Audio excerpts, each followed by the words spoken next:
Remember back in class when if you were on your phone when you weren't supposed to, the teacher would catch you and take your phone from you and maybe even read what you were doing out loud to the class? Well, today's topic is kind of like that, except instead of your teacher, it is someone in full riot gear trying to hospitalize you. And if they get a hold of your phone, they are going to find you and hospitalize you through the legal system. I tried to think of a fun video topic this week, but it's probably more important that we go over how to keep ourselves safe. And if you do decide to go to a march, you need to be aware of how your phone could betray you.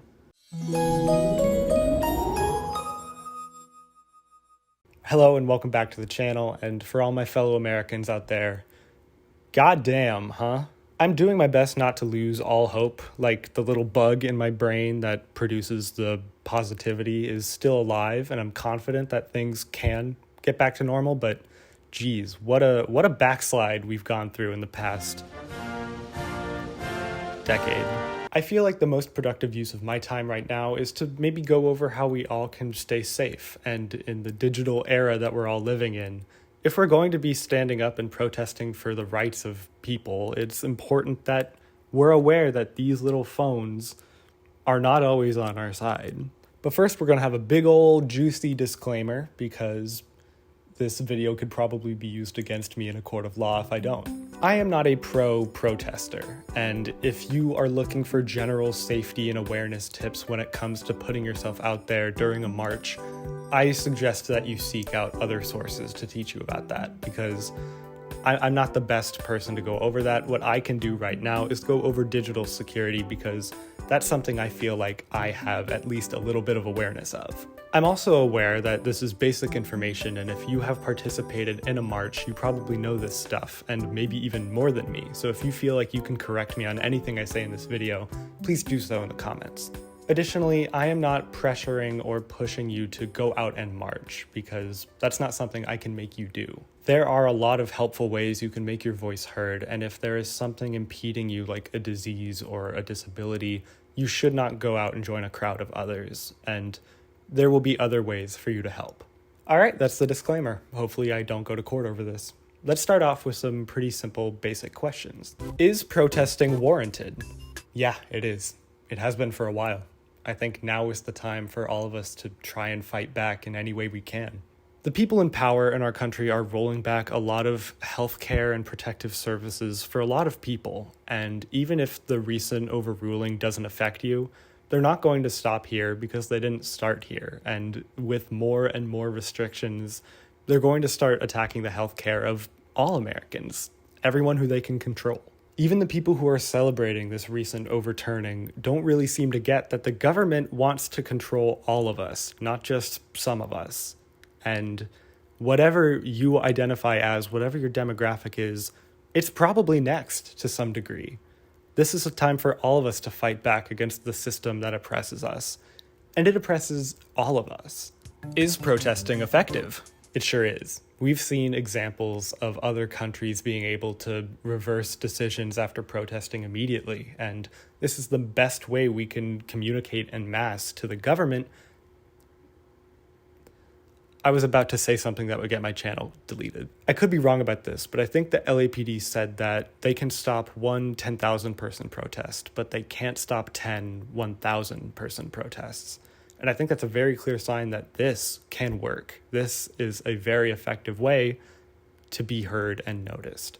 Is protesting safe? No, not at all. They know what protesting does. They know what it means.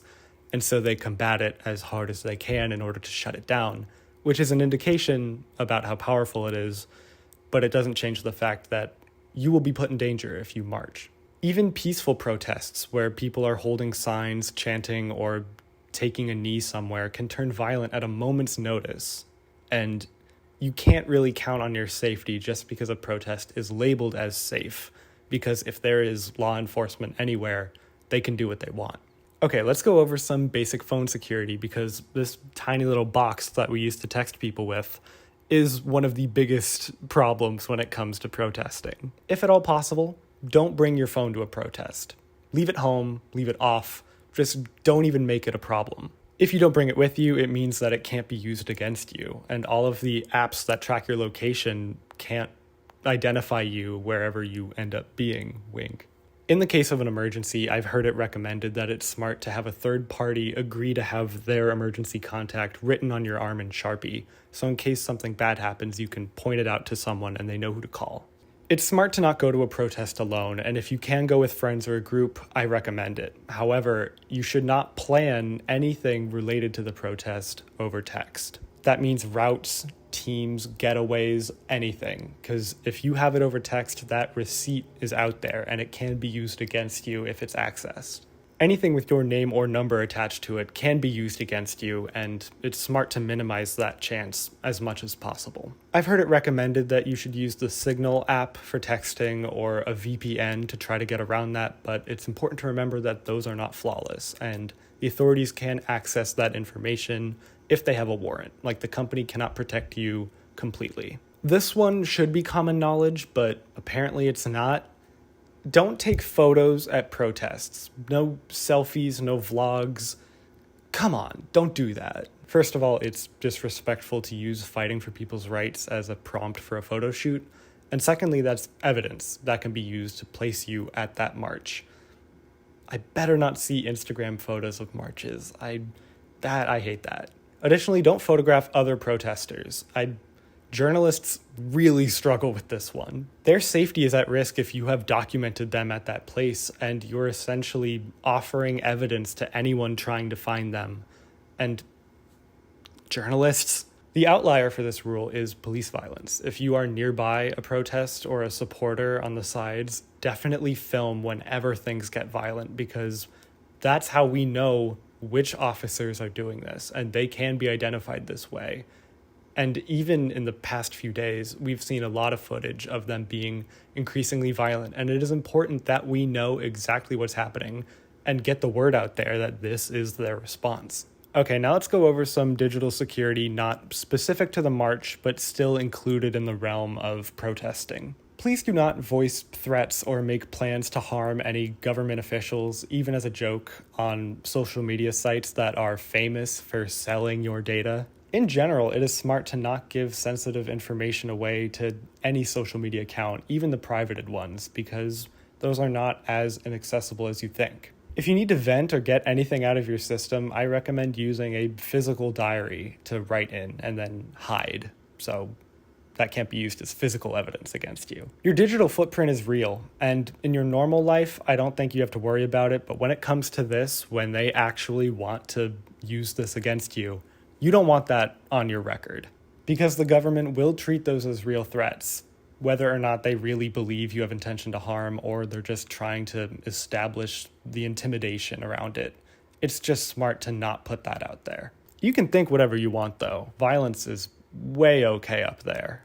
I have seen a lot of posts on Twitter about people offering for others to stay at their house in case they need to travel between state lines for something. And that something is often coded in those tweets like, come over to my house if you need to rest up after having a cheesecake. Or if cheesecakes aren't allowed in your state, come over here. Unfortunately, tweets like that can only be added to the case against you or any of your guests. And using codes like cheesecake is unfortunately not going to fool anybody. One of the common jokes people make is, I want to hurt blank in Minecraft. But that is recognized by the feds as a legal threat. Like, they count those. They count Minecraft now. I've heard that period tracking apps are not all secure, and there are some that will sell your data willingly. And admittedly, I don't know enough about this to give any meaningful advice. So if you are someone who has periods, please seek other sources and invest some time into researching this, because that is something that would be a dead giveaway if it were accessed. I know that there were parts of this video that had jokes and I was trying to make things seem light, but this is not fun and games. I am doing this because I'm uncomfortable. That's where the humor comes from. It's scary to think that we depend on our phones so much to make lives easy, and then in the blink of an eye, it can all be used against us. That's a terrifying thought to think of. This is a tool. This is a tool that we use to improve our daily lives, and yet it can betray us in an instant. And since people rely on their phones so much, it might not feel like a natural thought to be aware that this thing can be used against you. And I think it's best that we just acknowledge that it's kind of dangerous. These big tech companies and the police don't care about playing fair. Like, the tech companies want money and they will sell your data. And the police really only care about enforcing this oppression that the government pays them to do. As the world around us evolves, technologically, not rights, apparently. But as our tech evolves, our digital IDs are more important now more than ever. And personally, making this video will go on my record. Like, I'm aware of that. The point is that this is not something we can afford to ignore. You can't just take your phone to a protest and just hope that it won't be used against you. So please, be smart and be safe. Your own safety should be at the forefront of your mind, and that includes all of the risks that come with phones. Stepping away from the phone-specific talk, I just want to give out some general thoughts. God. At the risk of sounding immature or goofy, I really think it's vital that we do not let this instantly defeat us and we all lose hope. And you might laugh at me because how could you not, right? People are going to get hurt from these rulings and people are going to die. And it is crushing to think that the government that is here to protect us, all of us, is systematically rounding us into groups and taking away the protections and rights of those groups with no signs of stopping. Like, this is about population control.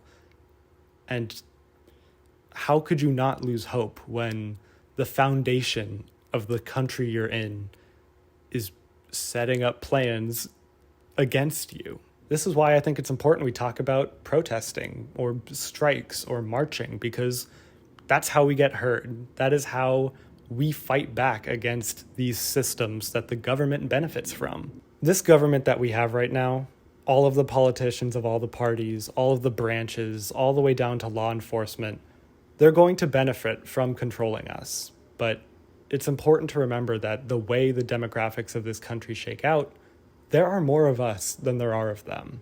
We are only the underdogs in class, not in numbers. And even if it feels like there is silence online, that doesn't mean that you're not alone and there aren't more of us than there are of them. It just means that silence online might equate to digital security. It is okay to feel sad or even devastated about the state of this country right now, but let that inspire you. Don't let that defeat you. You can feel however you want, but don't stay hopeless.